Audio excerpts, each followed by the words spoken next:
You're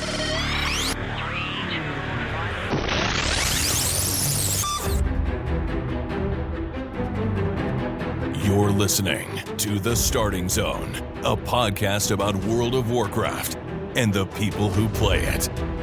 And now, here are your hosts.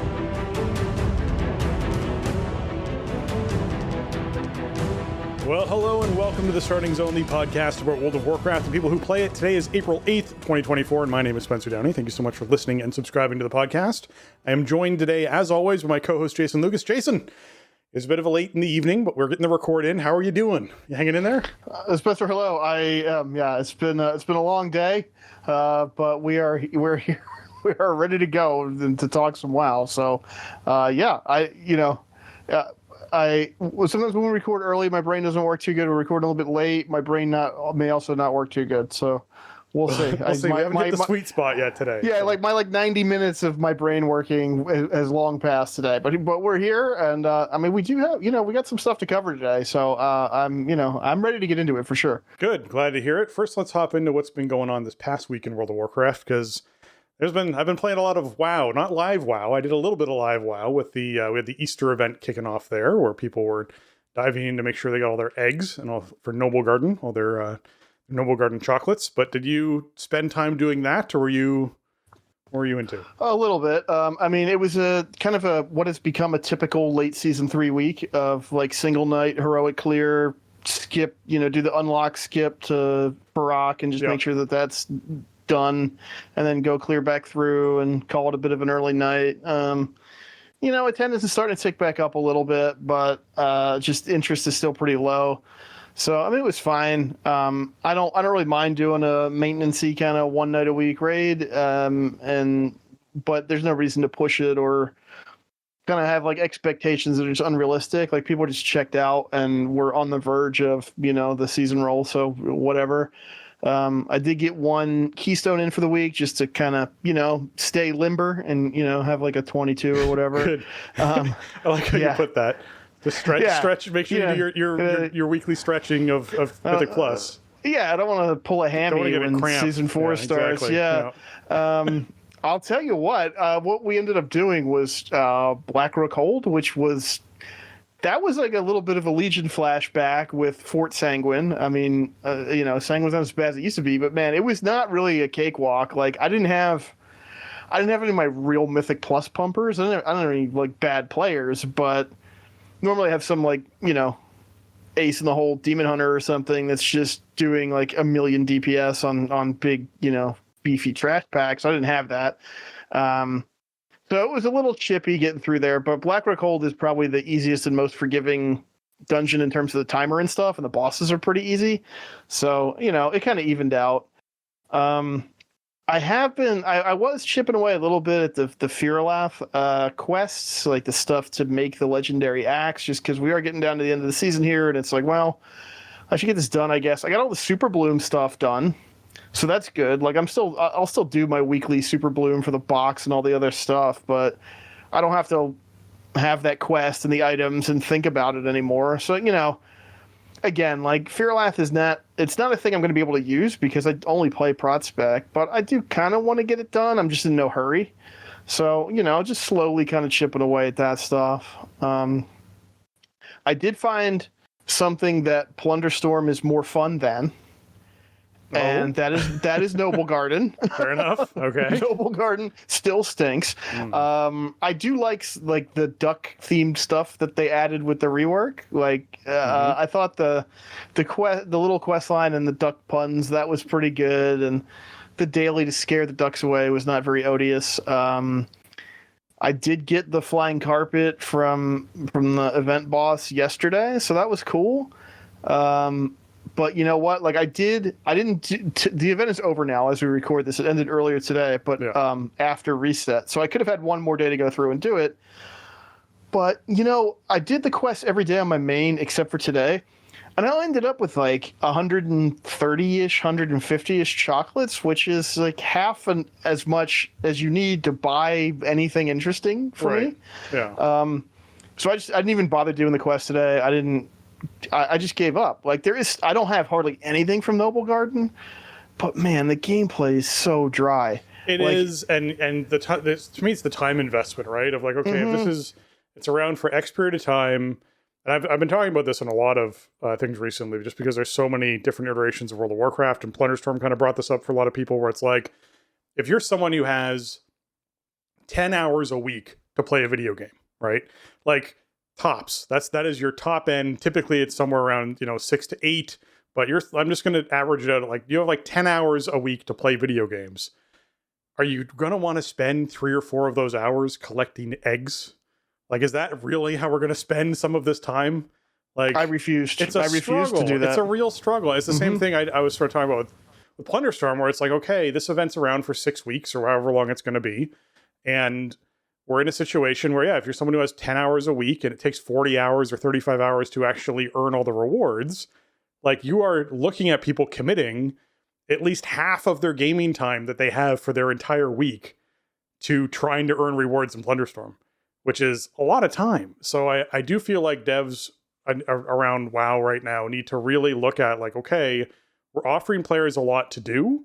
We need to be sure we're not forcing them into a position where they're like, I have to sacrifice having fun to do chore X, right? As far as whatever's going on. Like, I mean, it feels super on that point way. for Noble Garden. Yeah. Yeah, Noble Garden's a chore. Like, it's not very interactive or engaging gameplay, and you have such a tight window. I talked on the show last week that I was like optimistic after the Love is in the Air rework. I thought they did a good job with that because the rewards were fair. The time investment was relatively low. Right. The quests were kind of fun, and it was just like, okay, go here, do a couple daily quests. All right. And then you can kind of chart like, okay, if I do this for this many days or in this many characters, then I'll have this many tokens and I can buy the stuff that I want. Also, the intro for that, like the quest line that led you into Shadowfang Keep, that gave you a ton of tokens. And you could do that on many characters to then just instantly have a big pile of tokens to go buy something with. Noble Garden rework does not have that stuff. I didn't even get the duck pet, which I thought was super cool. But I just couldn't stomach like spending a couple hours running around just to get like one reward, Yeah. So I didn't do that. And also, like, it's cool that you get the duck transformation toy, but you can only pick one color. And they're not account wide, so you can't do it on like 6 characters. You just have to do it for 6 years to get all of the different colors for the duck toy. For a long time, that was the orphan quest that they had. Yeah, Children's Week would work like that too. Yeah. And so then they eventually made that account wide with how pets work and pets going account wide. So I don't know, maybe someday we will have an alleviation to that problem. But yeah, maybe Noble Garden's still bringing up the rear in terms of in-game holidays. It just feels that way, right? Yeah. I just think it. As someone who likes bunnies, and I'm a fan of Easter, I am someone who struggles with it being a holiday that just isn't. It isn't one I favor, right? I'd love it to be one that I really liked and enjoyed, and the ducks helped. The ducks definitely helped. Yeah. They just need to buff up the rewards to reduce the, like, I don't care if I loot an egg and make the egg drop 10 chocolates as opposed to 1 chocolate. Great. We're now working our way through this thing, something. Right? Like, whatever it is. Give me 3 daily quests and each reward like 20 chocolates or whatever, like make them account wide or something. I don't know. There's all kinds of stuff you could do to freshen this up, and it's really the same core mechanic it always was, which is stand there, wait for eggs to spawn, click them, do that over and over again. So, I did it every day for the daily stuff, but then once I got the flying carpet, I checked out. And then other than that, I have been doing my daily plunderstorming. I got my first and potentially only solo dub the other day. Nice. So that was really cool. I actually had to kill the last 2 other people. Like I had to win fights. So that felt pretty nice. It was a nice little extra bonus of plunder at the end. I think I'm like 26 now, something like that. I'm just kind of doing my I don't always get my 800 bonus plunder for the first game of the day. I don't either. It doesn't always spawn, that quest. So sometimes it's like the 3rd game of the day. I don't know how that works really, but I play until I get that, and then I call it a day. So I'm probably on track here to finish before it's all over without having to do anything more than that. But, I'll crank it up if I have to. I guess the cool thing now is like I really just have there's nothing to play for other than get as much plunder as quick as I can and get out. Yeah. So I don't really care what happens necessarily. You know, I got the feat of strength, and that was a cool moment. And you know, I didn't think I would get it because it's just like there's so many random elements to it, right? And I'm not playing a lot of games. I'm playing maybe 2 or 3 games a day tops, and it's like, you know, you just never know when that dice roll is going to come up in terms of like where you drop, what stuff you get, what happens with other players. And in a particular lobby that I won, like, dude, I dropped in and I got a bunch of stuff. I was just doing my normal PvE, you know, and I'm killing spiders and picking up plunder piles and stuff. I was probably only in the game like 3 or 4 minutes, and I look at the ticker, and there's like 11 players left. Like, I don't know what happened, dude, but it was like I had plenty of time and space in that game to get really powerful and get a ton of plunder because people must have just been taking each other out from the jump. So, you know, that was just a particular lobby where everything was just set up for me so nicely. And so it was cool that I got it because now it's like, okay, yeah, I'm trying to get about 800 plunder per lobby, right? Give or take, if I don't have my daily bonus. And so once I get that, it's like, well, you know, maybe I'll just go run into the storm because sometimes I'm just sort of off in the edge of the map and there's nothing else to do, right? Like there's no NPCs to kill, nothing left to pick up. I don't know where any other players are, so I'm just going to re-kill. It's pretty safe to say that if you've earned over 750 plunder so far inside of a match, you're not going to find more without starting to PvP. It's pretty safe to say. Yeah, or it's going to slow down to the point where like it's not worth your time, right? Like even if you're just picking it up off the ground, your acquisition rate is going to just slow to a crawl. So if your goal is just to get that renown, then you're better off just hopping in the storm and re-queuing. Like it sounds kind of stupid and defeatist, but you know, it comes down to how you want to utilize your time, just like we were kind of talking about with Noble Garden, right? So if your goal is to get as much plunder as you can, then you do hit that wall kind of mid-game where it's like, I'm not getting any. My plunder per minute is perilously low now. You know, I got what I could get out of this, and that's fine. I'll probably just keep doing, you know, a game or 2 or 3 a day until, you know, if we get some kind of holiday bonus weekend or something, event weekend, then I'll get in there and slam a bunch and just, you know, rack it up. But I don't know. I've made my peace with the mode overall. I still don't really like it, but I feel like they found a good balance with the overall loop for somebody like me that's just trying to acquire the rewards, right? Sometimes it's a 5-minute commitment for my day to queue into a game, get my daily done, and get out. And it's like, okay, I got a rank, or I got half a rank or whatever. Okay, cool. See you tomorrow. And that feels okay. A lot better than when it first came in, because, you know, they've adjusted the yield so much. Yeah, I'm up to 35 is where I'm at now with Plunderstorm. I also got a solo dub, my first solo dub. I'd gotten ones in duos before this past week. I ended up killing 4 people inside that game, and it really was finding an area where you land, prioritizing chests over elites is what I was actually doing, is the gold chest, so I leveled up really quickly, so I was like the only level 10 rolling around, which certainly helped because it meant everyone was intimidated by me and didn't want to fight me. It didn't really matter what rank my abilities were at that point because people just avoided me. So you sort of almost are like bluffing what's going on. And then by the time you get down to the last 7 or 8 people left, like the ground is just littered with abilities everywhere that you can just pick up and swap out and, you know, put together a build. And I ended up rotating up into the fortress. Is it Stromgard Fortress? Is that what that one is? The big like alliance, city one. There, yeah. Because the circle sort of implied that it could go there as far as the next one goes, and then that sort of forced everyone to funnel to me, because when the circle did move there, it meant everyone was funneling to me, which was nice. And the last guy, I took down the last 3 people, but the very last guy was caught in the storm and had to come out of the storm to face me, which was not a good situation for him. Yeah, that's not where you want to be if you're trying to live. Don't do that. Yeah, and I will still say that I ended up, I think the last time I played it, Plunderstorm was on Thursday last week, and was at the point where I think I played 2 or 3 games just like, I can't, like I don't understand how people can do the solo. I can't. This is so frustrating, so infuriating. Like and walked away from it for like 2.5, 3 days, and then tried it again, and that's when I ended up getting the dub. Was in the next play session where I got 3 or 4 ranks of renown inside that play session. But the thing I'll just reiterate is, I have to be playing that style of game in game mode when I want and think what I would enjoy playing that style of game in game mode. I have to be in the right mood, basically, is what it comes down to. And if I'm not in the right mood, it is not an enjoyable experience. And so having something where it's like, hey, the best way to do this is to log in every day and do this thing every day isn't healthy. You are going to create a situation where players dislike your content. It would be much better if this is a weekly. If the weekly was like earn 1,500 and it gave you the reward equivalent to the entire week. So you got 2.5 ranks or something for getting 1,500 plunder. Like that to me would be a substantially better situation. However, this is their first time doing something like this. So I assume they will correct it in the future. And we'll see what ends up happening with the next round of stuff. Because we don't know when that's coming. But I imagine it is, based off of the popularity of this, that we will see another Plunderstorm season.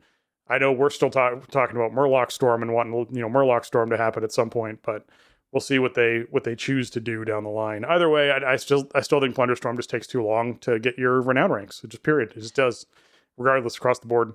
The daily should give you a full rank. It doesn't make any sense. The daily gives you half a rank or 3/4 of a rank. Just have it be a full rank, and then hey, I have to do this every day, and I have to do it for 40 days, and then I get the thing done. Like, that's the situation you're in. It's a sentence that you have to commit to, I guess, if you want to get those rewards. So is what it is. I do agree with you, though. It is nice that sometimes it's like 5 or 10 minutes. I think usually it's about 20 that you would need to do at most to be able to get your daily reward, depending on, obviously, when the daily quest spawns for you when you jump in, to be able to get that all finished for the day. So that's nice. So yeah, so I did some Plunderstorm. I also, obviously, we had the next launch. We had phase 3 of Season Discovery launch, and I happened to have some days off. So I'd actually taken some time off. So I hopped in with Josh on Thursday when that went live, and we did a 14-hour session of grinding and hit 50 in that one evening from when it went live. And it was crazy. And, it's the thing I haven't done since my 20s or teenage years where I was doing a grinding session like that. But we did 40 to 46 inside Zul'Farrak. And then we went and tried out the incursions that were happening. And if we probably could have shaved 4 hours off of our leveling time had we just gone to incursions immediately, because they were so rewarding when it came to experience. And you had a really good loop, especially with a group. Like if you have a group of 5 people, you can do a loop in there very quickly. I was not part of the wave that took advantage of the ridiculous amount of gold that was happening. There was an issue with the gold rewards being amplified by the leveling quest, which created an exorbitant amount of gold. So some people were earning like hundreds of gold doing quests with this loop. And so there was some economy issues that came from that, and they've changed that up a bit. It also created the problem that I emphasized immediately of, well, this is silly because you're either dungeon grinding or you're doing this incursions, which means in no way, shape, or form are you actually out in the world discovering anything inside Season of Discovery. So this doesn't make any sense at all. So they are doing a hotfix, which we'll talk about here tomorrow, which will change up basically you will have reduced experience gain from doing incursions, and you'll have more experience gain from doing everything else. So that way they'll actually start balancing out other activities a little more. I still think incursions and dungeon grinding will be the best way to level and the most efficient way to level. I think questing is just substantially too slow. And honestly, runes are still a big problem as to how you find them. I did a search for the Druid runes. The Barkskin rune is level 47 to 50. The Efflorescence rune is level 50. The Elun's fire for the bracers is 46 to 50. As far as the mobs that are around in the area, meaning that you can run into level 50 mobs at any of those, and you can run into at the lowest level you run into was 46 at one of them. But if you want to get any of those runes, you have to essentially be towards the end of your leveling experience or at the end of your leveling experience to be able to do it. Particularly the Efflorescence rune, which is basically like it's level 50 mobs after level 50 mobs. So you have to really be sure that you're a high enough level to be able to handle those things. And I think that's a big problem. I still feel like runes should be something that you get early on in the experience and helps you improve the leveling experience to make the leveling experience more exciting. I don't think the goal of Season of Discovery should be power level inside an event that is like the same repetitive grind. And then once you're 50, go out and try and get all your runes by Googling where you find all of them on Wowhead, right? And that's essentially what I accepted I was going to do this time because they burned me too bad in Phase 2. In Phase 2, the WoW team just burned me so bad when I was doing the leveling thing that, here's a great example. I had the bag of peanuts that you get from completing the sleeping bag quest still on my character. I hadn't used all of them. I still had 6 of them left because I didn't find the sleeping bag until I was 39. So I really had no use for them at that point because the sleeping bag quest starts in Westfall. And who's going to know that? Like, it was added in Phase 2, just to clarify. So it was added when everyone was already level 25.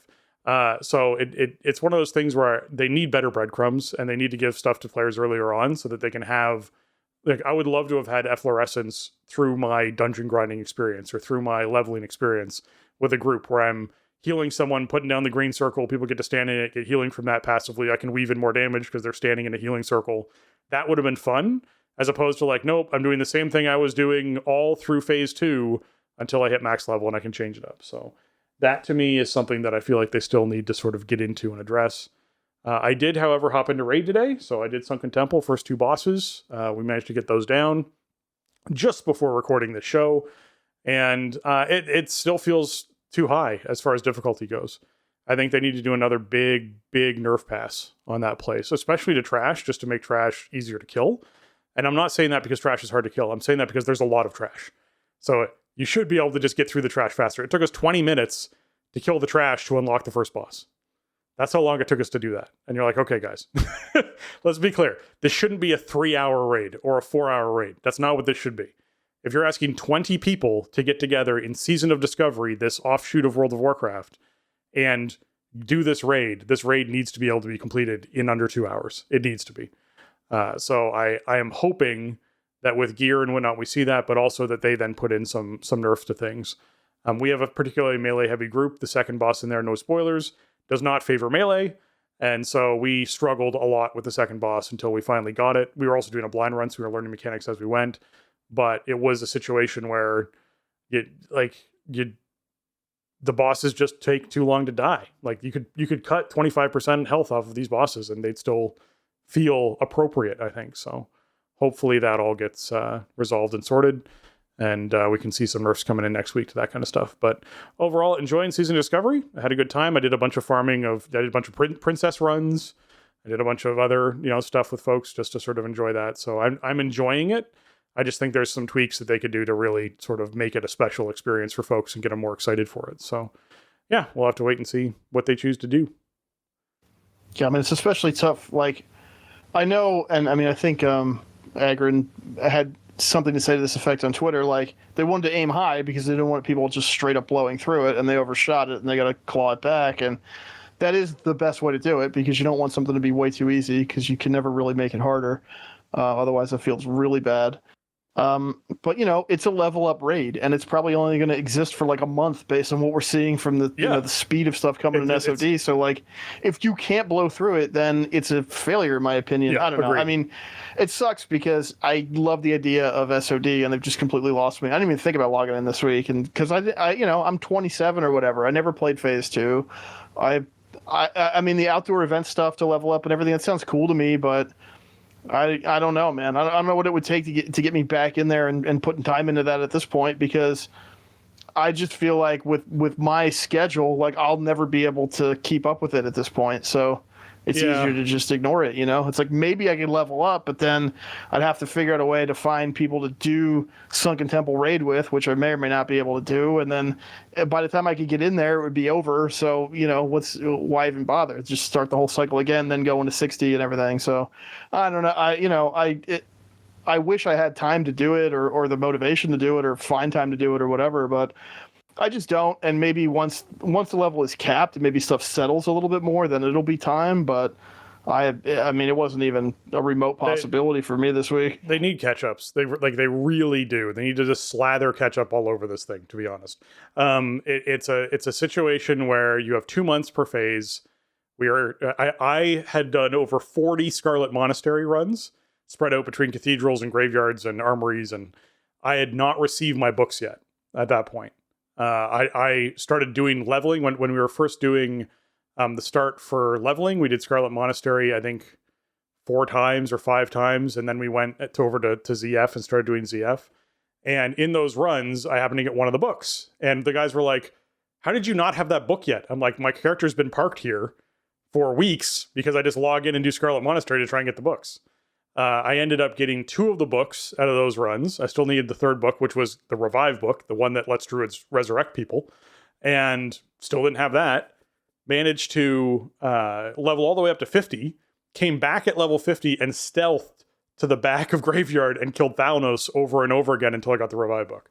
And I'm like, this shouldn't be the case. And FYI, as a level 50 character, it's not very exciting for me to go back to Scarlet Monastery and kill a boss over and over again to get a required book for my class to be able to resurrect people. Like, let's put these things into relevant content. Why is it I'm not killing Princess to get my Revive book? Like, why is that not a thing, right?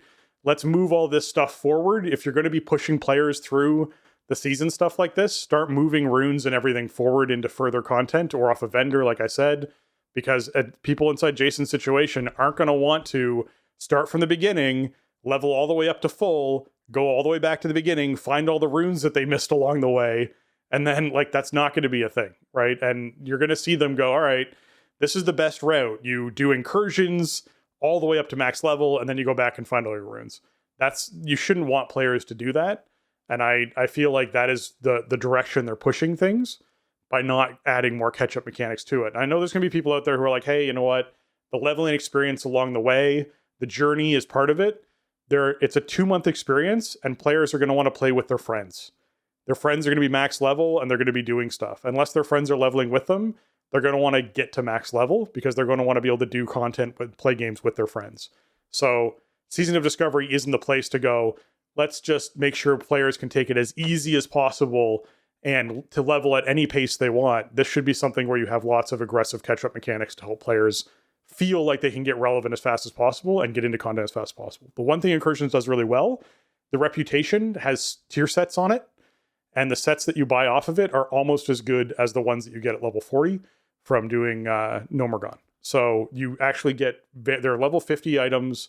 They have good bonuses and stuff on them. They're basically on parallel with Nomergon raid tier pieces, which is really good. It's great catch-up gear for a lot of players. So if you are someone who's like, hey, I didn't really do the Nomergon raid, I do want to hop into the current raid, go do some incursions for a bit. I think it just requires friendly or honored to be able to buy I think it's honored to buy all the tier pieces, but it's friendly to start buying them. And you can get some really nice gear really quickly that'll help your class out. So that's a good one for that too.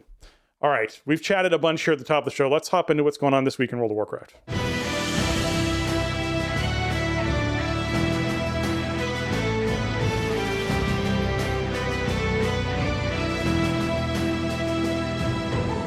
All right, this week in World of Warcraft is the Arena Skirmish bonus event, where the Sign of the Skirmisher buff is up and honor gains from Arena Skirmishes are increased by 50%. There's a quest to win 10 of these you can pick up inside Valdrakken, and it rewards some honor and conquest. And speaking of PvP, there's one thing I didn't mention top of show that I am going to sneak in here. Please put diminishing returns on stuns into Plunderstorm.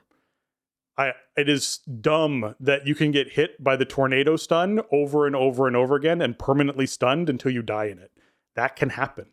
Because people put down the little like time warp swirl and then stand in it with the stun ability and just literally stun you, and you can never move and never get out of it ever until you die. That happens. That is a thing. Diminishing returns, please. All right, moving on. Aiding the Accord is a quest you want to pick up. Choosing to do either your Super Bloom or another event requires you to get 3k rep for the week, but it's a great way to catch up on reputations. The PvP brawl for the week is Temple of Hot Magoo, where the Temple of Hot Magoo is got some modified rules going on where you're able to throw the Orb of Power to friendly players and you resurrect faster. It's only a 5-second resurrection timer. So yeah, you get to just slam through these really quickly. There's also only a couple of orbs to actually have. You don't have there's not 4 orbs. So you can have a grand old time with your friends doing Temple of Hot Magoo. It's by far my favorite brawl, just for like fun, because the resurrection timer being so low is a big difference maker. Like just being able to get in, mix it up, cause a lot of problems, and if you die, you pop back up again like within 4 seconds, because the first second is like your load screen of you going to the resurrection person, is really nice. So you can just stay. You just get to keep playing. You get to play the game more. Like it's just more fun because you get to play the game more. I'm just saying that's one of those things. Go figure. Yeah, Cabo Goo's like already one of the faster paced PGs, if not like maybe the fastest paced one, and then this just cranks it all the way up. So yeah, these are like super fast and fast paced games. It's pretty fun. Like, I think among the brawls where we're taking just an existing formula and doing a rule tweak, this is probably one of the better ones, if not the best one. Yeah. I kind of like the ones that are a bit wackier more, but yeah, this is a good one, and definitely a good way to if you want some really fast-paced combat and just fast-paced games, like it's definitely this brawl. Yeah, for sure. All right, moving on, we got Orostar the Hibernator, the big rune bear in Emerald Dream. If you're looking for some 441 loot, or you're looking to get your rune bear form, be sure you're killing the world boss out there in the Emerald Dream. We then have Mythic Plus affixes for the week: Tyrannical, Entangling, and Bursting, meaning bosses have more health, and them and their minions inflict increased damage. You have, while in combat, entangling vines periodically appear and snare players, and when slain, non-boss enemies explode, causing players to suffer damage over time for 4 seconds, and this affects stacks. So Tyrannical, Entangling is not bad, but it's not great, right? You might have to eat a stun every now and then because you have to stand inside of a bubble or stand out of a thing, and you just don't move quickly enough to break your entangling. Maybe you need to call for a dispel, and there's some people who can give you freedom, something like that, to sort of clear those routes, or you shapeshift. Bursting is going to make Trash a little bit more dangerous because it is a Tyrannical week, which means Trash is going to die quickly. You're going to be killing these packs quickly, which means that you're going to then see bursting stacks hit players faster. So you just got to be aware of the bursting. Just be really aware of the bursting. Be sure if you're a healer, you're dispelling the bursting off of yourself first and then trying to heal others. That is always a really good method to go about with this, because if you dispel someone else, most likely you're going to be so focused on trying to keep others alive, you're not going to keep yourself alive very well. So the biggest tip I can give you is just dispel yourself, then heal everybody else. And if you can dispel someone else, great. If you can mass dispel, that's even better. If you can revival, that's great. So all those things are really helpful in this. I think this is probably a phenomenal Tyrannical week, is what I'm just going to say. This is probably one of the best Tyrannical weeks you'll see, because as long as you handle bursting well, I think this is like Entangling's almost a non-affix that you're dealing with. Bursting is not an affix that affects the boss at all. I think this is going to be a great Tyrannical week for people who want to actually get some M+ rating in there, get their portals done before they go away in a few weeks. Yeah, I agree with that for the most part. I think it's a pretty good Tyrannical combo. And yeah, if you're trying to get like, trying to squeeze into that 3,600 plus category to get your title or whatever, you do get entangling during boss fights. I don't feel like it's that much of a problem in this dungeon pool. I think it was actually worse last season when entangling first came in, because there was Vortex Pinnacle and stuff where there was just a lot of movement requirements that were real dicey on some of the bosses, and so entangling could be a problem. You have to react to it, but anything that breaks the snare will break it. A pally in the group is really nice to have, especially if they have like the double hands, so they can freedom somebody and themselves at the same time. Yeah. Bursting could get a little gnarly in like your Everblooms or something, where you're just going to have huge pulls in Everbloom, right? Like there's no way to do it in a timely fashion without having 7-8 pulls. Yeah, Priest is kind of busted for Mass Dispel and stuff on those. It is really hard to get DPS to hold off, but also it's a game design problem in some ways, right? Even for me, for playing Prot Warrior, like I can't stop damaging almost everything I'm fighting. Right? Yeah. My abilities just hit stuff, and I use a trinket that just hits stuff, and I have no control over it. So, you got to be careful. If you have tools to help out with it, then definitely help your healer out for sure. If you can either heal yourself or whatever, put some kind of shield up. Definitely do that, because bursting can get a little. It can sneak up on you on a Tyrannical week because stuff just explodes. Throne of the Tides, I think, would be another example where you might have some kind of gnarly bursting encounters, especially on a Tyrannical week, because, like, really, you should pull that entire first hallway, all together. And that's, I don't know, what is that, 12 mobs or something? That's a lot. You get the Murloc pack. I don't think they have On Death, but then you have, 3 other packs that you're pulling together. And there's some other really big pulls, like with the goblins and all that stuff. So certain dungeons are going to be much more punishing for bursting than others. Like, if you're doing the Dawn of the Infinites and stuff, most of those pulls with stuff that actually has On Death are pretty small. So, that I think bursting is going to be much more dungeon dependent. But yeah, overall, I mean, this is a pretty nice combo. Typical Tyrannical Week disclaimer applies. You're going to hit that 24, 25, whatever it is for your group. For me, it's like 24 where the game stops being fun. But you're going to hit whatever it is where the boss is just going to be harder than actually feels good to do. And then you got to figure out, what that means to you as a player. But yeah, overall, I mean, this is a nice, very late season, like last minute Tyrannical Week. Good chance to get some points on the board, get a teleport, whatever. Really, I think really player friendly combo and plenty of counterplay here. And without being like super, super comp dependent, right? There's like multiple different solutions for all the different ways to counterplay this stuff. Yeah, there's going to certainly be a lot of ways to actually deal with this, which is great. You don't have to deal with, hey, I don't have a priest in my group, so I can't do this. Yes, Mass Dispel is super helpful, but it's not a required thing, and it doesn't require DPS to then take talents in a different way to be able to manage that properly for your group. It's not a situation where you're like, hey, well, we're just never going to bring XYZ class with us this week, which I think is good. So that I prefer, which I like to see a lot. Darkmoon Faire is also currently live. It runs until the 13th. So if you're someone who wants to hop in and take advantage of Darkmoon Faire, get yourself some extra reputation or experience, do the races, do your dance, do your Minesweeper, get some more pet battles in, go see a band, get your profession skill ups. All those things are available at the fair, so be sure you're taking advantage of the fair while it's around. Hotfixes for the week. We're going to just cover the live ones, and we'll save the other ones, the other versions of WoW towards the end to sort of separate those out for folks. So the live ones we got in here is for Arms Warriors, your Merciless Bone Grinder now functions correctly.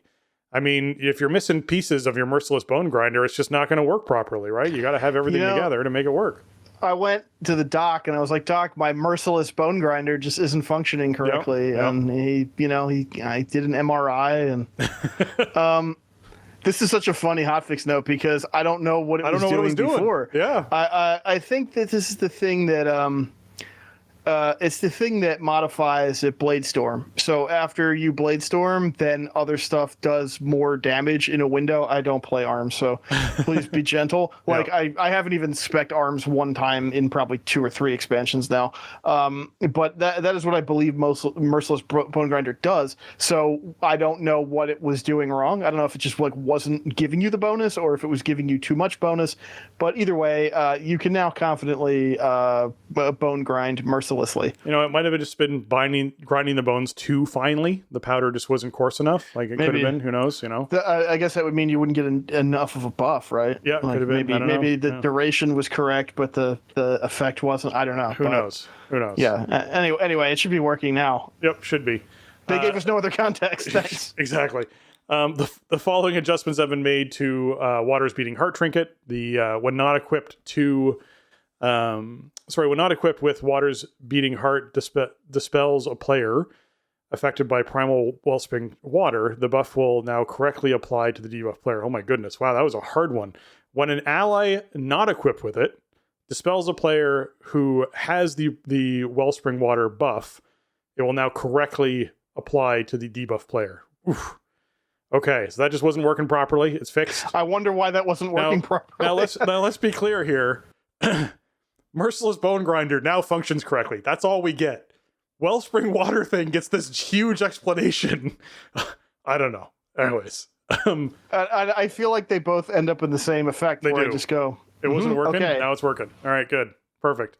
So folks were worried about that. That's not functioning properly. They also fixed an issue with the Globe of Jagged Ice, Granite's Enduring Scale, Inexorable Resonator, Tome of Unstable Power, Umbral Skull's Fractured Heart, and Water's Beating Heart. So if any of those were not dropping at the correct item level, that's now also resolved as well. So does this mean they were too high or too low? Like, were people just pulling Season 4 trinkets out of like to do. Mythic Zeros? Yep, this is what they like to do. They like to put us in a situation where they're like, we're not going to tell you if this was a good thing or a bad thing. We're just going to tell you it wasn't right, and now it's fixed. Right. I got to think that means that they were dropping too good, that they were dropping higher than they were supposed to. Because, normally when they phrase it like that. So, That's kind of interesting. I didn't hear tell of anybody that I know doing that. Like, oh, I'm gonna dive it. Somebody come do, Mythic 0 Azure Vault with me because I need the Umbral Skull trinket or whatever. Yeah. But I mean, it won't be very long now that we'll be chasing the actual season 4, myth track versions of whatever it turns out to be good from here. So, but yeah, we're in such a weird little space right here in these couple weeks where we have the new patch, we have the data that season 4 is going to be on, but we're still in season 3, but all the content is deader than a doornail. So yeah, there's some weird stuff like this out there right now. Speaking of which, they also finally did some more Tindral and Farak nerfs on Mythic difficulty. Farak growth, fiery growth on Tindral Sage Swift was reduced to 3 as opposed to 4 on Mythic difficulty. The fiery growth damage was reduced by 20%, falling star damage reduced by 15%, pulsing heat damage reduced by 10%. So overall, your healers should have a substantially easier time, and your team should have much less spiky damage happening on Tindral. That's good. On Farak, the Shadow Cage now lasts 12 seconds. The Flamebound now increases the damage taken from Flame Orbs by 5% as opposed to 30%. So that's hey, people were just dying to this mechanic. Let's make it so people can survive through one of them. There you go. The Shadowbound now increases the damage taken from Shadow Orbs by 5% down from 30%. The Blaze damage decreased by 20% on Mythic difficulty, as well as the maximum health of the Darnassian Ancient was decreased by 20% on Mythic difficulty, sort of making the overall Farak fight on Mythic easier as well to sort of help those last few teams in these last 3 weeks that they have left finish this thing. It's not even. It's like two and a half weeks or 2 weeks that they have left. Finish this thing off. It's like 2 weeks in a day. As we're speaking now. These came in, I think, with reset last week. So they came in like right after we recorded last week. But So it's like a total of like 3 weeks. We're up to almost 900 Farak kills. So that's not terrible, but it's also really not a whole lot for how long the content's been out and how close we are to the end here. I would like to see them. We haven't seen if there's going to be any adjustments for this week. I don't think there will be. We would probably know by now because it's getting pretty late out east on Monday night. But I don't think they've aggressively nerfed this stuff enough at the end of the season here. I think once you kind of get past it like halfway point, not even just Mythic, but everything should just start getting chunked down. Again, respect players' time and also encourage players to try a new boss, try a harder difficulty, whatever. And I think Amir Drasil's a really good raid. I love the theming and the way it looks. I love the layout. It's a nice, fast run. I think the bosses are all pretty fun. There's no like obnoxious raid leader puzzles to solve on Heroic, at least, which I appreciate. But I do think they kind of just let the difficulty just remain static for way too long. Tindral was overtuned badly on Mythic, and that was costing teams even looks at Farak and pulls on it, which then has this sort of downstream effect of like just not enough kills because people don't have enough practice. Yeah, I don't know. I think like we collectively as players, we probably have a lot on our wish list for rating in War Within, but I would just like to see them pull the trigger on this stuff a little faster, man. Like there's once those kind of top ranks get sorted out. I'm not sure how much prestige there is there. I think players just want to play the game and see the content and get loot and stuff. I would like to see raid teams that planned out their raid schedule around when the nerfs were going to come, in the sense that they know typically 8 weeks into content being out, the first wave of really heavy nerfs hit it. And at 10 weeks out, the second wave of really heavy nerfs. And at 12 weeks, the third wave of really heavy nerfs. And you watch them do that as we get towards that, hey, once we get, 4 months into content, it has now been nerfed enough that it's just, they're pretty much done nerfing it. Like it just sits at this final state that they moved it into for the rest of that content. But it would allow raid teams that are like yours to go, yeah, guys, just so everyone's aware, the first 8 weeks, we're just doing normal Heroic. The moment that first wave of nerfs hit, which is always at that 8 week mark, we're going to move into doing Mythic. And anyone who wants to kill it before then can get all the prestige of we did it in the first 2 months. Right, that becomes their thing. If we did it before the big wave of nerfs that are going to happen at 2 months. And then everyone who wants to actually try Mythic just waits until that 2 month point and then starts into the content to sort of see what's happening with it.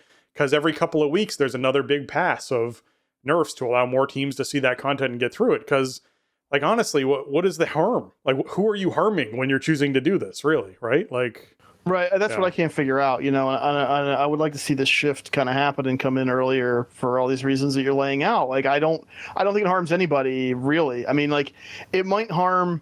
The only people that might harm are like the really hardcore bleeding edge players who are just that one little, fractional tier behind the people that are clearing the stuff pre-nerf, where like they can't quite do it in an 8-week time frame, but and then nerfs come in and then, I could have, our team could have done this, but we just didn't get enough polls. That happens anyways. But yeah, right. Like, I mean, I feel like that's inevitable. I mean, it happens to teams at every difficulty level. At least this way they know it's coming. If they set a date where they're saying, hey, guess what? The big pass on nerfs to bring this thing down in content happens 8 weeks out.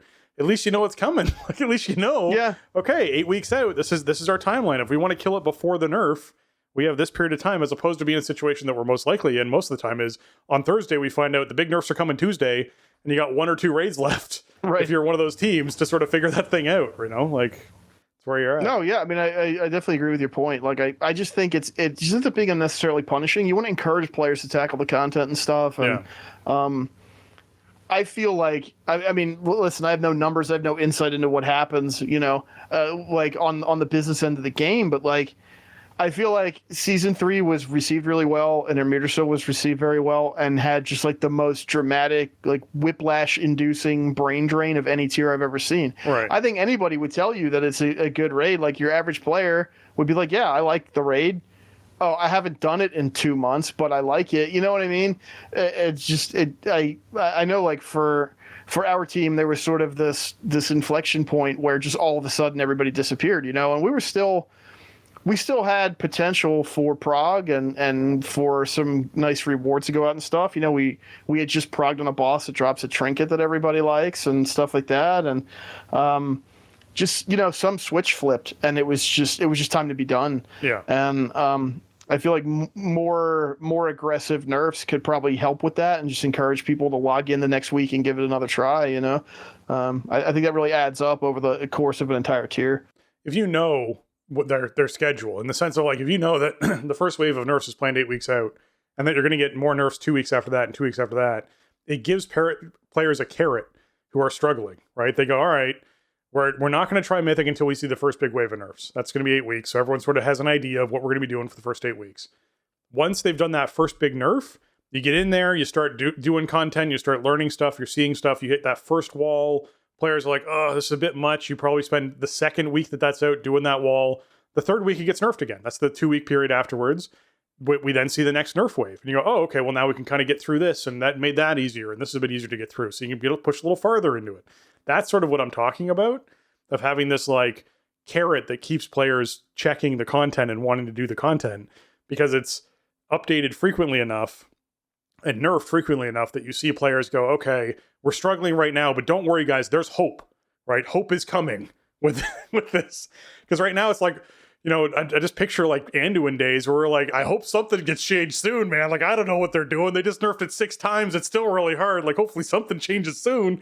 Like, that's where we were at, like, through that whole period. So knowing, like, hey, here's big nerf, next one's scheduled for 2 weeks out, be ready for it. You're like, great, perfect. Okay. The teams that care about nerfs have a drive to try and focus up and get through it before the nerfs happen. The teams that want the nerfs are like, great, perfect. We have something to look forward to in 2 weeks, like, whatever it is. So that's where I stand on the whole thing. And hopefully, we see some adjustments or movement in that direction, because I think it would be really healthy for keeping those raid teams going and alive. Because I agree with you. I think in a lot of cases, people just lose faith, where they're like, look, I don't want to spend my whole night wiping. That's not fun to me. And, maybe I'll have a look at it again if they nerf it somewhere down the line, but there's no, like, plan for that, right? There's no way that you can go, yeah, don't worry, that's going to come soon. They'll do that soon, right? Like, that could be 8 weeks. We don't know. It could happen tomorrow. We don't know. So it's better if you have an idea of when they're going to do those sorts of things. And I think that would help players out a lot. Okay. Let's talk a little bit about Dragonflight Season 3 ending, because we got a blog post for that. We know that it's ending at 1 p.m. Eastern time, 10 p.m. Pacific in the evening. So this is 2022, 2023. So 2022, 10 p.m. Pacific, 2023, 1 a.m. Eastern. 1 a.m. East Coast. 1 a.m. Eastern. Yeah. So keep that in mind is when this is going to roll over from season 3 to season 4. And season 4 begins immediately. So yeah, yes, at 1 a.m. it's going to kick off into season 4. If you're someone who wants to do the all-night grind, you can.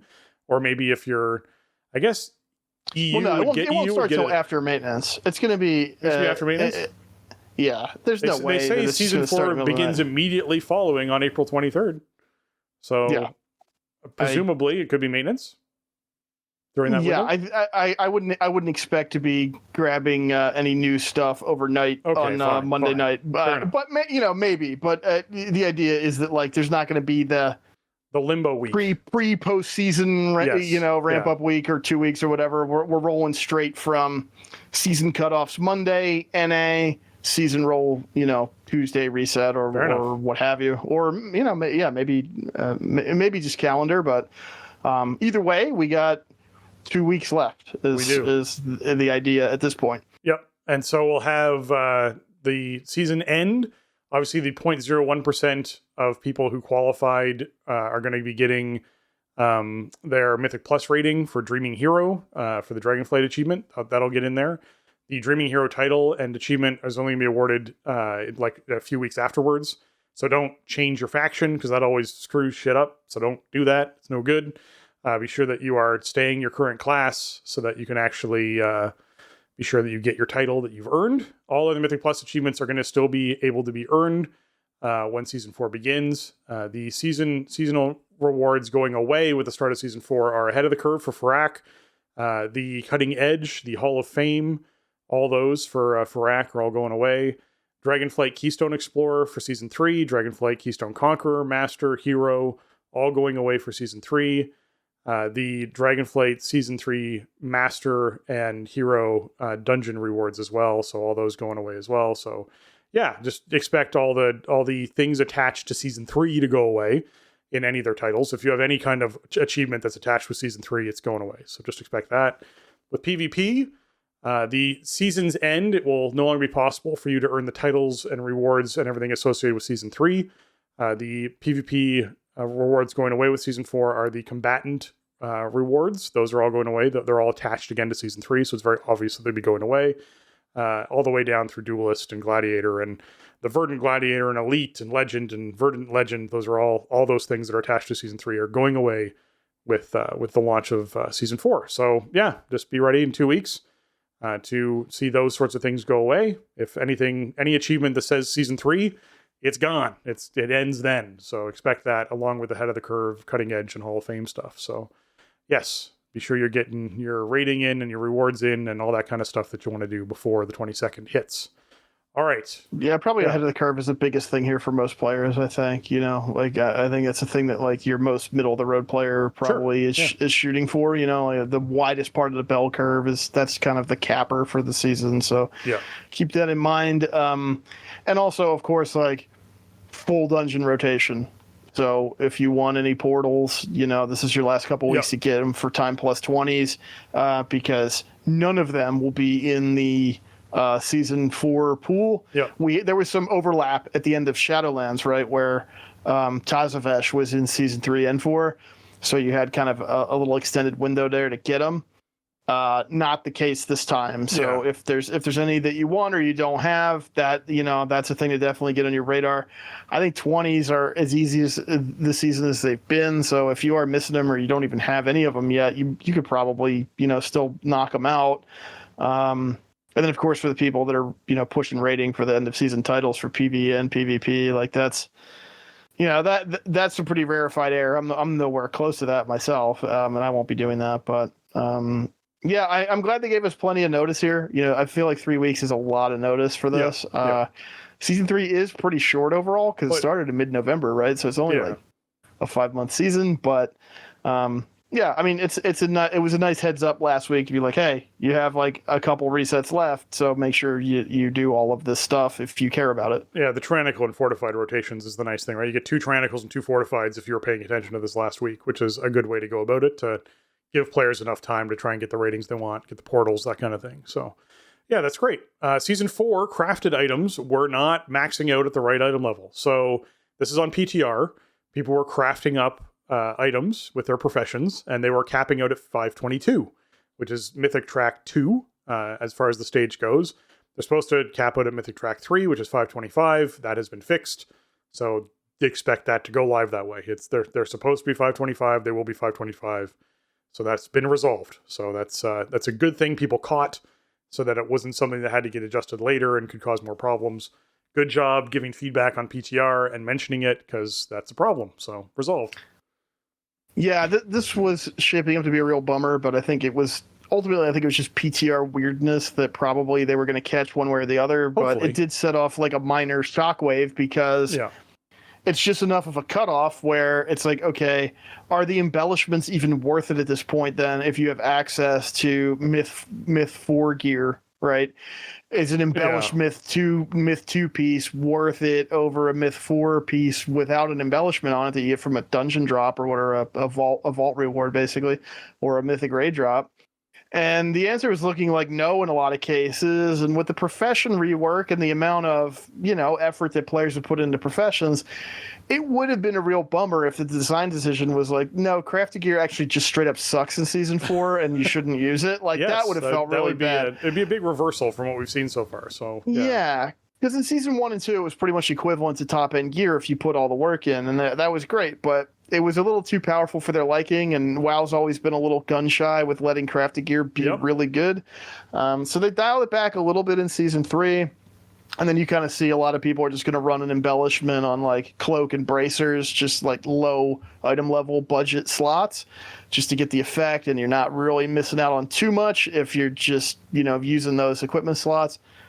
Probably see very similar behavior in Season 4. It'll be worth having your Shadow Flame patches or whatever on your low impact gear slots. I'm glad they got out in front of it. And this is one of those.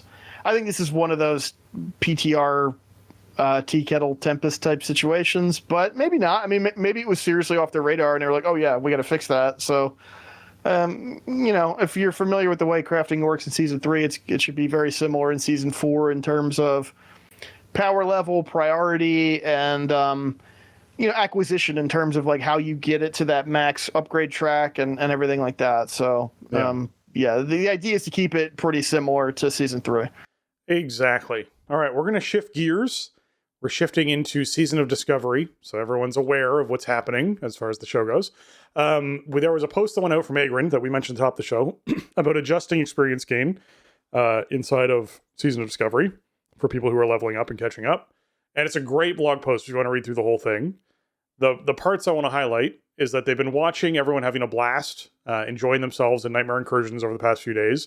This post came out, I think it was on Friday night. And said over the past few days, but we wanted to give you a little bit of advance notice that we plan early next week, today, it's all went live today, to change some things, and we wanted to give some reasoning behind it. So basically, they noticed that incursions were the best way to level, was what it came down to. Like, the experience gain between level 40 and 50 was substantial, and they were being concerned that Nightmare Incursions may overshadow most other activities in the game in their current form. And while they're all having a lot of fun, they'd hate for folks to feel like they need to entirely eschew the rest of the level 40 to 50 level up content for the entire phase, because they just were going to do that. And which is what I did, right? I did not quest at all, and other than doing incursions, which involves a lot of quests, but it's the same quests over and over and over again, just repeating. So as a result, they're making an adjustment today, where they are increasing the magnitude of Discoverer's Delight. This buff is going from a 50% increased experience gain from other places to a 75%, and that's from level 40 to 49. Obviously, it's already above that from up until level 40. It's already over 100%, so it's right there, or 100%. So just keep that in mind. But they're changing that buff, and to offset that, they're reducing the amount of experience gained from the actual missions or quests that you're doing in Nightmare Incursions.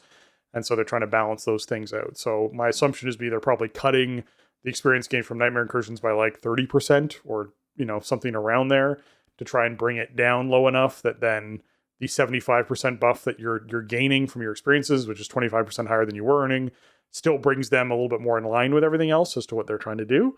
So I think that you'll probably see people return to doing more dungeon grind. Some people will still do incursions. They're still a great way to make gold. Like, you still, like, I think from level 46 until 50, when I was doing the Nightmare Incursions, I probably made 110 gold or close to that, maybe like 100, maybe 80 to 100 gold, somewhere in that range. Oh, wow. That's a lot. Just from doing those quests over and over and over again, which is great. And like, keep in mind, if you're doing actual quests out in the world, the experience buff that you're gaining from that Discoverer's Delight increases gold gains from quests by 300%. So you are still gaining a lot of gold through just normal questing that you're gaining, because they do want players to actually hit max level and feel like they can train their talents and get stuff. I couldn't. I hit max level and trained my talents that I was missing and did all that stuff, and I think I was down to 17 gold again. It's just like one of those, like, all right, there goes all of the gold that I basically made. They gave you enough gold to continue playing the game. Exactly, right? So, I definitely still feel like I have to go out and do quests and do things. I think I'm up to like 50 gold now after selling some greens and some recipes and things that I found. But I did enchants for someone today, and they were buying the mats for their enchants, and I think they spent 25 gold on materials to enchant 4 pieces of gear. And you're like, okay, like it is expensive at the moment. The game is expensive as far as gold goes at the moment, so they really need these things in place. Like, I get tempted to level another character just to make gold, because my main character doesn't make gold as fast as leveling an alt would, which is weird, but that's the situation that we're in at the moment. So I do feel like they could do some tweaking to try and help the economy figure itself out, because it's a little screwy at the moment. Anyways, on the note that, while they're reducing the experience of Nightmare Incursions, the creatures within Nightmare Incursions themselves are still impacted by Discoverer's Delight. As a result, they are becoming more lucrative as well with the adjustments, so just keep that in mind too. So killing monsters becomes better because the experience from killing monsters is higher. So if you're someone who is just doing the incursions that involve like gathering leather or gathering ore or gathering, flowers, or picking up a scroll, because there's those sorts of quests, as that is a quest that is on the same level as kill 10 of these creatures. So because those two are kind of on the same par, keep in mind that the killing creatures one just got a little bit more favorable when it comes to gaining experience as well. 25% more experience from each of those mob kills. So that's nice as well. We wanted to let you know this as ahead of time, which was great. I'm very glad they chose to do that. And again, they wanted to thank everyone for participating in Season Discovery. So I think overall it's a great post that came in from the devs. I was really excited to see it from Agrind, because I basically immediately said, like, okay, like they already had the problem of the fastest way to level up is to grind dungeons. And now they have the problem of the fastest way to level up is to grind incursions. They need to make exploring the outdoor world in Season of Discovery actually interesting to do, and the best way to do it. Like, the best way to level should be to quest. Doing dungeons and doing, incursions should be close, because you have to travel around with quests. Those other things should be close because you don't have to travel around as much. But questing should be a very viable way to actually level up, and I don't feel like it is at the moment. So that's still something I struggle with Season of Discovery. Yeah, I think for me, like, my preference is if the delta between the best and worst way to level is not really that extreme. Like, there shouldn't necessarily be a best way to do it, or like, the gaps between the good and bad ways should not be that significant, and I think it's kind of funny in a way that they're gonna crank up Discoverer's Delight, but then they're also gonna reduce some of the Nightmare Incursion XP, but then the creatures in there still benefit from Discoverer's Delight. So, like, it's still gonna be a very good way to level, I think, for Toons working on it. Definitely viable. Yeah, I think it's fine. I feel like there's maybe a space here that if they ever do anything like this again, to explore, where you sort of have a more focused leveling experience per level bracket or something, so that you just have this new thing, and then that is what you do to level, and then you can kind of dole out whatever new content or abilities or items or whatever that you're kind of building the content around through the new thing that everybody's just doing together, instead of the same 20-year-old quests and dungeons and stuff. So but that might be sort of a thing that has emerged as we've played this now for a few months. I mean, not that I've personally been playing it, but, the initial level up experience from 1 to 25 was very similar to just vanilla WoW, except with the wrinkles of getting the runes that would actually make combat a lot more interactive. And now it's sort of, at least the first like week or first few days of phase 3, totally flipped around to where Nightmare Incursions were like the focus. But I think that could actually be okay. Like I think if you go in with that as like a design goal, or like something that's kind of really explicitly stated to the player that this is what you do in this content, like I think that could work. But Season of Discovery is not quite that, because it is still vanilla WoW, right? Like there's still so much of that content that the game is based around. But maybe for a future kind of more experimental version of WoW, something like that could be cool. So I think the important thing is, I mean, it's a theme of everything we're talking about tonight. It's just respecting the player's time. Yeah. And everything you do should be a stepping stone to that goal that you're trying to get to. And it should everything in a vacuum should be reasonably rewarding for your time investment. Yeah, I definitely agree with that. And I feel like right now they're doing a decent job with respecting players' time, except for just the catch up on runes and books and that kind of stuff. They need to up their game on putting something in to allow that to happen. I feel like Nightmare Incursions are a great way to help that along. It has a vendor, it's reputation based. You can have a currency attached to it that you spend to purchase. It's just gold at this point, to purchase things off of this vendor. Throw all of the level phase 1 runes. Throw all of the phase 1 runes onto that vendor. Every single one of them. Just throw all of them onto the vendor. Because why wouldn't you just let someone buy up the phase 1 runes? Like the phase 2 ones, if you want to keep them as a, hey, maybe in phase 4 we do this with phase 2, that's fine. There's a lot of phase 1 runes, and they're very important to a lot of classes. It would save players a ton of time. Just throw them all on there. Make them cost a gold a piece if you want. Like whatever it is, or 2 gold a piece. That's fine. As players earn the gold, they'll just buy the runes as opposed to wanting to get them. If they want to save 2 gold, they can go out and find the rune. If they want to experience it, they can go out and find the rune. But give a catch-up mechanic for that, because it just eats up so much players' time trying to get that, especially ones who are trying to catch up. So I think it just makes sense to use those vendors, those current vendors, to just take advantage of that. I don't see why you wouldn't. There's already a rune on them anyways. So it's already there. There's already the tech. Just do it. Just put the rest of them on there. All right. Hot fixes for Season of Discovery. Okay, now they did a lot of fixes to classes. The only one I'm going to highlight here right off the bat, actually there's 2 I'm going to highlight. First is Efflorescence will now work properly with pets. Basically, what it was before is how Efflorescence works inside Season of Discovery is you cast a hot onto a target. That hot has to be a rejuve or a regrowth. And then if you cast Swift Mend, it will consume that heal the player for the full amount of whatever was remaining on that heal. And if you have the Efflorescence rune in, it will then drop in that fluorescent circle that heals every member of that party. So on the live game, Efflorescence is a spell you cast on the ground that then people stand in, and it heals 3 people of anyone who's standing in there. It'll heal 3 people at a time with each tick that it can heal. In this case, it heals all the party members, but it only heals the party members, because everything in Classic is party-based, which means like if I cast a WoW growth, it'll only land on the people who I cast it on inside that party, as opposed to spreading out smart heal-wise across the raid. So there's different tech for each one. So that's how Efflo works inside of Season of Discovery. And so they fixed it so that if you use it on a pet, which is actually something that's kind of a smart thing to do, because the pet's always standing in melee, which means that you can then have the circle always happen in melee, no matter what person's running out to drop a debuff or what job someone has, or someone's, around behind the boss, but someone's beside the boss.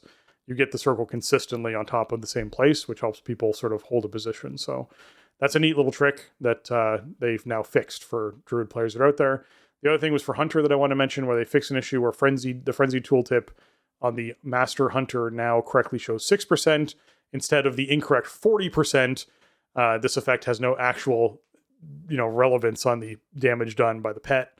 So yes, if you were someone who was like, man, they just heavily nerfed Hunter, geez, 36% nerf to pets, what is this? No, it just wasn't actually showing the correct number in the first place. It's always been doing 6%. Just keep that in mind. So that note is important to clarify. Nightmare Incursions, they did some changes to some of the mobs that are in there, including the credit for defeating the bosses in there is now awarded cross-faction. So there's no more fighting people for tags, which actually I think was kind of fun for the bosses, because it was faction-based. I didn't mind that as much. So I know that was something that Tally was mentioning a fair amount. So at least they changed that up so folks can now get easier time killing those bosses. The bosses do respawn on like a 5-minute timer. It's like 3 to 5 minutes. So it's not too long to begin with, but that's what they ended up deciding to do. The Incursion Quartermaster can now repair gear. This is a really big deal. That's the other nice thing about Incursions is you can sell stuff regularly, which is another good thing about Zul'Farrak. If you're someone who's looking to grind dungeons, is you can just head over to Gadgetzan and sell off a bunch of stuff that's inside your bags. So you still maintain a lot of gold that you're making while you actually at the same time are clearing content and getting experience. So similar thing with the Quartermaster. The quests in the Nightmare Incursions no longer require a cast time to open. That was a weird one when that was first happening, because you basically get like how this works like a plague is basically how the envelopes work. You complete one quest, you then get the ability to grab 2 quests off of this vendor. The quests, when you open them, have badges to deputize other members of your party, which basically means you can share that quest with them with these badges that you consume. There's 5 stacks, so there's 4 stacks in each badge, so you can share them with your other party members. Everyone sort of, there's a total of 20 quests. Everyone gets random quests. So what ends up happening is eventually you have, actually it's not 20, it's 18 quests. There's 18 quests. You eventually are in a position where you'll have 18 quests in your log, because you get 2, and let's say you share them with all your friends, and now everyone has 5 quests, right? You go out and you complete those 5 quests. Completing those quests gives you an envelope. Now you have 5 envelopes. Everyone opens 5 envelopes. Everyone shares the 5 envelopes. Oh, now you have 13 quests. Go out and do 13 quests. Come back, turn in the 13 quests. Now you have 13 envelopes. Open the 13 envelopes. Share the 13 quests. Now everyone has 18 quests, right? Like that's what ends up happening with this. So you end up in a situation where, if you haven't emptied your quest log before you start doing incursions, you're going to want to empty your quest log before you start doing incursions. There's 18 quests.